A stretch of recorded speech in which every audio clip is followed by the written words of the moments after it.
order. Your time is up. Now, Deputy Bacik, please.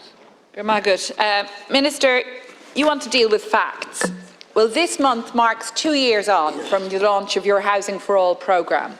And on all the facts and on all the objective metrics, Housing for All is failing. It's failing in ambition and it's failing in delivery. And you've said so yourself. That you need to catch up on housing delivery. And that's evident. But you also need to upgrade your targets. As our housing disaster deepens, it's becoming clear that Housing for All, or Housing for Some, as it might more appropriately be called, that it's failed. And it's failing partly because your targets are too low. You know from your own figures that the targets should be closer to 50,000 per year, 50,000 new builds with a growing population, not the 29 or 30,000 that are currently flatlining at. We also need our own economic analysis for Labour also shows that we need to see significant additional capital investment in housing delivery, at least 1 billion extra this year. And I don't know if you can accept that. And of course, we also know that there is a need to deliver a really ambitious recruitment programme to ensure we have enough skilled labour to deliver on the housing. And I know you and your government colleagues always refer to shortages in labour supply. But we need to see some ambition and some delivery of increased recruitment in the construction trades, of increased recruitment campaigns and of better pay and conditions for apprenticeships, with a beefed up apprenticeship programme as well. Because otherwise your plan is incapable of delivering the real need. And 2 years on, Minister, again dealing with facts, house prices have skyrocketed, rents are spiralling, and we're seeing each month, unfortunately, record-breaking homelessness figures. Homelessness now at 12,847 individuals, each with their own story of distress and of being out of homes. House prices having increased nearly 20% since September 2021, rents up 21%. All the key indicators are showing failure on the Housing for All programme, Minister, both on ambition and on delivery, and it's just not good enough. We're seeing people and families being failed. Every family, every community affected by the housing disaster, every individual, young or old, knowing that it's impacting upon them and on their communities. Take the shameful lifting in particular of the temporary ban on no-fault evictions, which your government lifted in March without any clear evidence basis. The Taoiseach, your party leader, asserted that our Labour proposal to keep the ban in place until homelessness figures would be shown to have fallen. Well, that proposal, you said, would exacerbate the situation, but your own policy, Minister, has exacerbated the situation, and we've seen official homelessness figures rising by another 11% since March.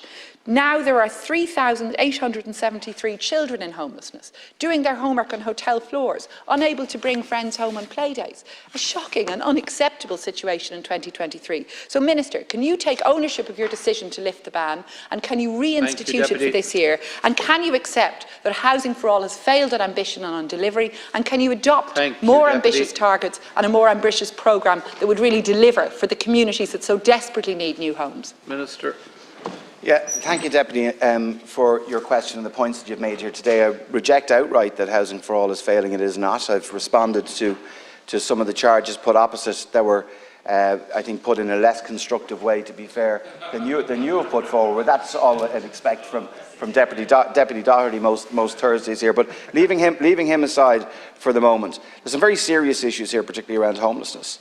They're the number one priority, are people who don't have a home at all, to make sure that there is secure accommodation for them, and we can exit more people out of homelessness into permanent social homes. And that's why the focus has been on delivering more new social homes. Last year, we built more new social homes than we've done in 50 years. We will do more this year. And that is important that we do that. Your commentary in relation to house prices isn't borne up by the statistics. I might add as well, if you take Dublin for argument's sake, we've had the 10th consecutive month of decline in house prices as per the CSO. And supply is catching up. But you're right in this. We've had 10-12 years of very significant undersupply. We had affordable homes delivered last year for the first time in a generation. We obviously need to do a lot more than that, and we're going to do that this year. That's why we're supporting first-time buyers. That's why we do need private development and public development. That's why we need the Land Development Agency delivering more, which they will this year, which I'd remind you, Deputy, your own party opposed the Land Development Agency. But what I would, you voted against the bill. I stand to be corrected. What I would say, though, which is a fact, if we deal with the facts, that last year we built 30,000, just short of 30,000 new homes last year in the first full year of Housing for All. That was more than Labour did in the 5 years that they were in government between 2011 and 2016. If you look at the last time, sorry, Brendan, if you look at the last time that we had a Labour housing minister, the investment in housing in this country was about 400 million for everything. 400 million. That was actually 2015. 2015. It's 11. Wait now, please, Brendan, Minister, without interruption. It's 11 times that now. A €4.5 billion investment this year in delivering. The Deputy Howland, who's here a long time, obviously doesn't like hearing the facts, but that's the reality of it. That's the reality of it. So when you say that the plan lacks ambition, it does not, Deputy Bacik. I'm always open to constructive points and constructive criticism indeed, and I found your party to be constructive in the main on that. But the idea that you can just simply increase capital investment by a further billion and not look at the capacity to deliver the houses by using them, you need to build capacity up in the sector too. And that's what we're doing, particularly in social housing and on affordable housing. But it is a question of catching up because of the many years of under-delivery, 5 of which were under the Labour Party. Deputy Bacik. It is farcical. It is utterly farcical, and your response is utterly farcical, and it's very hard to take lectures, I think for anyone in this House, to take lectures on the economy from Fianna Fáil. Your party wrecked the economy. It wrecked the construction industry. As you well know, Minister, when your party left office in 2011, the country was broken, it was in bankruptcy, it was in a Troika programme. There were nearly 20% people in unemployment, a construction industry in shambles. The economy has been rebuilt. We've seen 7 wasted years of prosperity since 2016, and we've seen a failure by successive Fine Gael, Fianna Fáil governments to deliver the necessary homes people need. And that's what's driving the current crisis.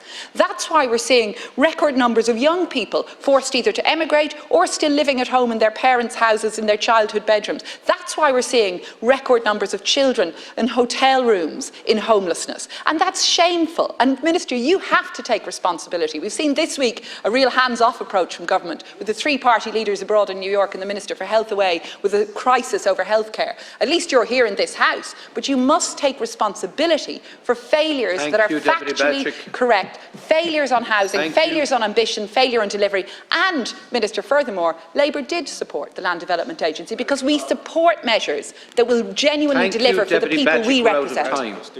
We'll double check that. Just to say, I think if I could, the cheap remark with regard to the 3 leaders being away, like in fairness, it's a UN General Assembly. There's a WHO summit in relation to pandemic preparation.